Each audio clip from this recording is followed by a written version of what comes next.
মানে দম যাচ্ছিল কিন্তু শেষে একদম এন্ডিংয়ে গিয়ে দমটা আমরা ফিরে পেয়েছি।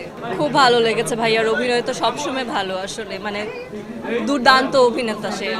কোনো একটা দৃশ্য যে মনে ধরেছে এরকম না, পুরো সিনেমাটাই আসলে মনে ধরেছে। So thank you. আমাদের বাংলা সিনেমা এরকম ভিজুয়াল কখনো এক্সপেক্ট করিনি।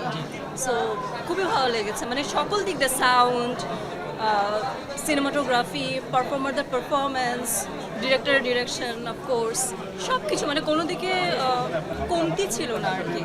অ্যান্ড এটা তো আসলে একটা জার্নির গল্প, এবং সবচেয়ে আসলে মনের মধ্যে একদম থাকে না, ওটা ওটা হয়েছে যখন একদম এন্ডিংয়ে স্ক্রিনে লেখা উঠেছে যে inspired by a true event, মানে এটা আসলে একটা সত্যি ঘটনা।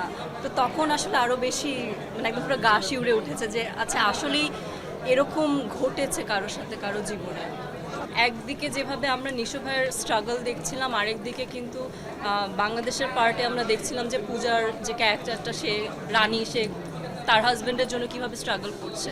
তো এটা আসলে কোনো কম্পেয়ার করা সম্ভবই না যে কোন চরিত্রটা বেস্ট, এবং এটাও কম্পেয়ার করা পসিবল না যে কোন অ্যাক্টর বেস্ট করেছে। সবাই ভালো, এবং চঞ্চল ভাই ওখানে আছে।